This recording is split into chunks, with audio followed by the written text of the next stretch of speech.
Assalamualaikum warahmatullahi wabarakatuh, Bu Nikmah. Selamat sore, Bu. Bagaimana kabarnya? Waalaikumsalam warahmatullahi wabarakatuh. Bu Yuni, alhamdulillah kabarnya baik. Iya, ini Bu.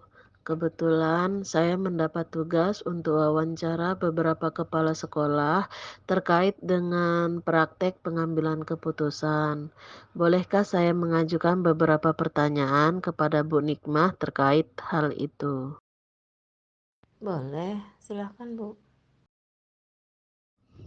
Jadi begini Bu Nikmah, selama Ibu menjadi kepala sekolah SMP Negeri 38, adakah suatu masalah yang Ibu hadapi sebagai pemimpin di mana masalah tersebut melibatkan dilema etika atau pembangun moral?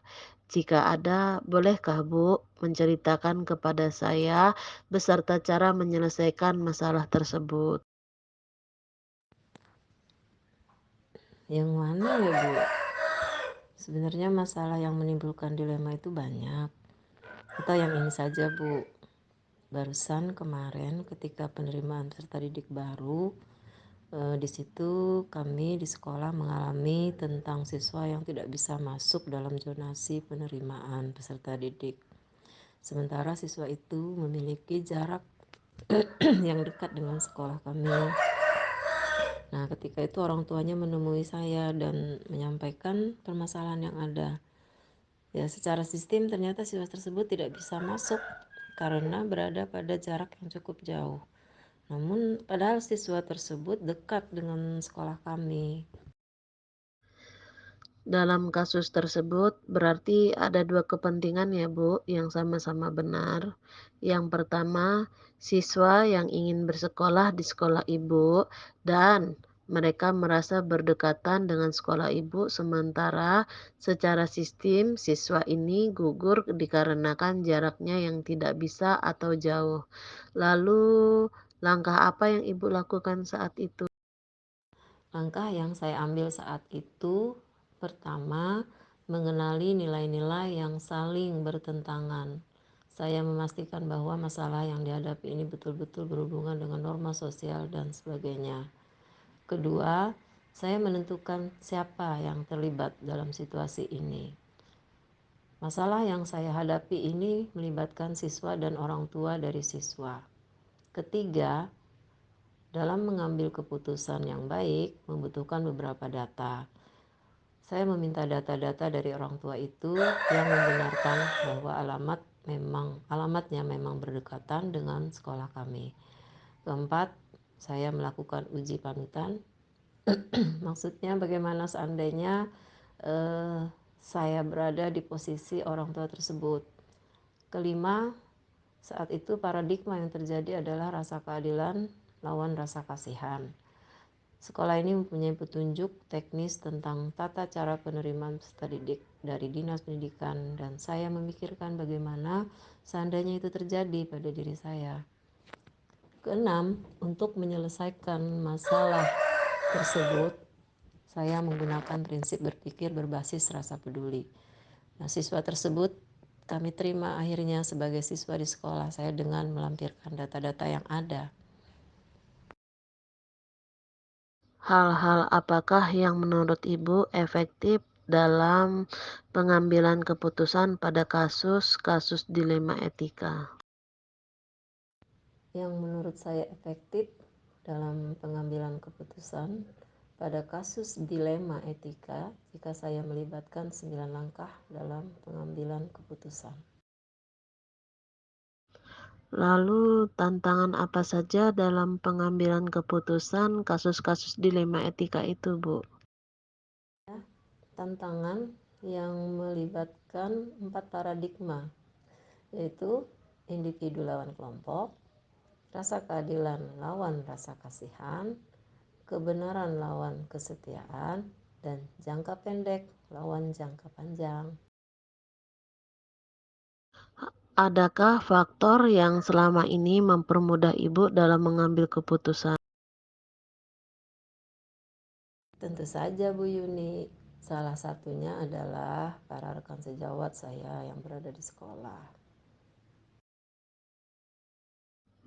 Dari semua hal yang telah disampaikan, pembelajaran apa yang dapat Ibu petik dalam mengambil keputusan?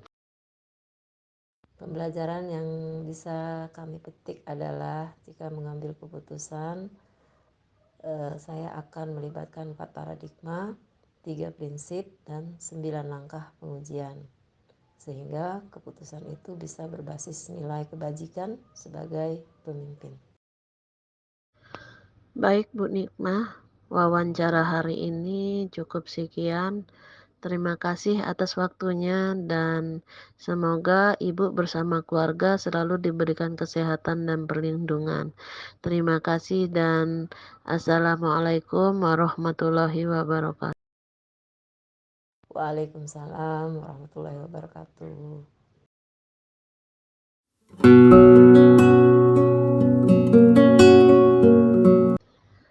Assalamualaikum warahmatullahi wabarakatuh, Pak.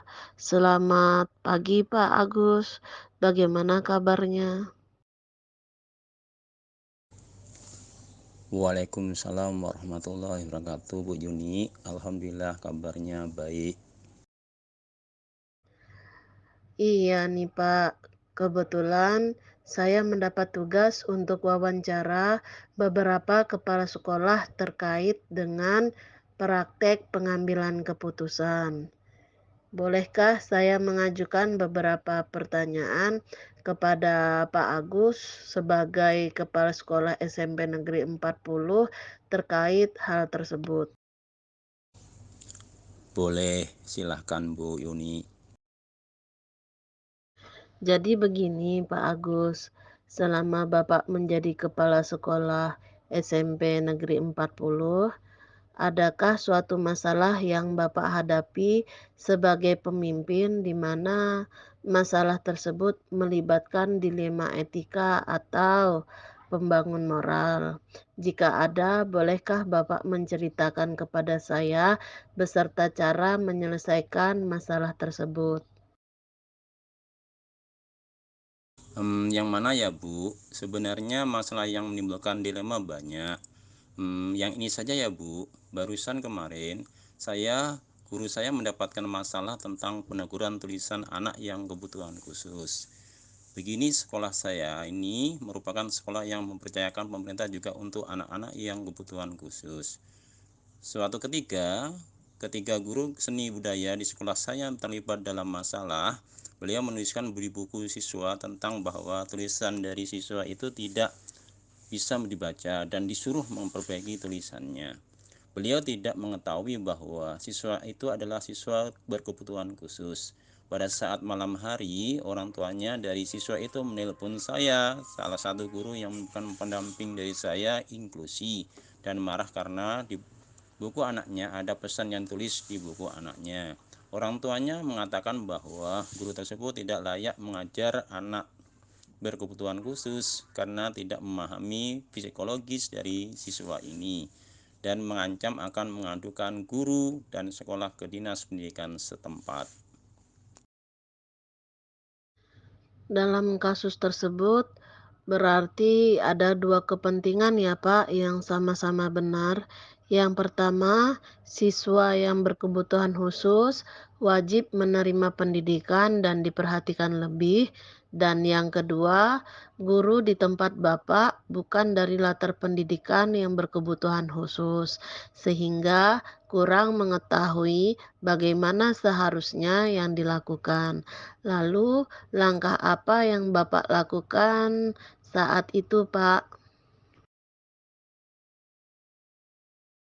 Langkah yang saya ambil saat itu, pertama mengenali nilai-nilai yang saling bertentangan, saya memastikan bahwa masalah yang dihadapi ini betul-betul berhubungan dengan norma sosial dan sebagainya. Kedua, saya menentukan siapa yang terlibat di dalam situasi ini. Masalah yang saya hadapi ini melibatkan siswa, orang tua siswa, dan guru sekolah saya. Ketiga, lalu saya mengambil keputusan yang baik membutuhkan beberapa data. Saya meminta maaf atas pengetahuan dari guru sekolah, lalu berjanji akan lebih memperhatikan siswa dengan latar belakang kebutuhan khusus dan memanggil guru di tempat saya dan menjelaskan apa seharusnya yang dilakukan. Keempat, saya melakukan uji pemantauan, maksudnya bagaimana seandainya saya di posisi orang tua tersebut. Kelima, saat itu paradigma yang terjadi adalah rasa keadilan lawan rasa kasihan. Sekolah saya yang masih diperlu guru dan latar pendidikan inklusi dan rasa kasihan kepada orang tua yang punya anak berkebutuhan khusus. Keenam, untuk menyelesaikan masalah tersebut, saya menggunakan prinsip berpikir berbasis rasa peduli. Siswa tersebut lebih kami perhatikan dan sekarang ada guru yang mendampingi di kelas sehingga lebih bisa terkontrol emosinya. Hal-hal apakah yang menurut Bapak efektif dalam pengambilan keputusan pada kasus-kasus dilema etika? Yang menurut saya efektif dalam mengambil keputusan pada kasus dilema etika jika saya melibatkan 9 langkah dalam mengambil keputusan. Lalu, tantangan apa saja dalam pengambilan keputusan kasus-kasus dilema etika ini? Tantangan dalam melibatkan 4 paradigma, yaitu individu lawan kelompok, rasa keadilan lawan rasa kasihan, kebenaran lawan kesetiaan, dan jangka pendek lawan jangka panjang. Adakah faktor yang selama ini mempermudah Bapak dalam mengambil keputusan? Tentu saja, Bu. Salah satunya adalah para rekan sejawat saya yang berada di sekolah. Dari semua hal yang telah disampaikan, pembelajaran apa yang dapat Bapak petik dalam mengambil keputusan? Pembelajaran yang saya petik adalah jika mengambil keputusan, saya akan melibatkan 4 paradigma, 3 prinsip dan 9 langkah pengujian, sehingga keputusan itu bisa berbasis nilai kebajikan sebagai pemimpin. Baik, Pak Agus, wawancara hari ini cukup sekian. Terima kasih atas waktunya dan semoga Bapak bersama keluarga selalu diberikan kesehatan dan perlindungan. Terima kasih dan Assalamualaikum warahmatullahi wabarakatuh. Waalaikumsalam warahmatullahi wabarakatuh.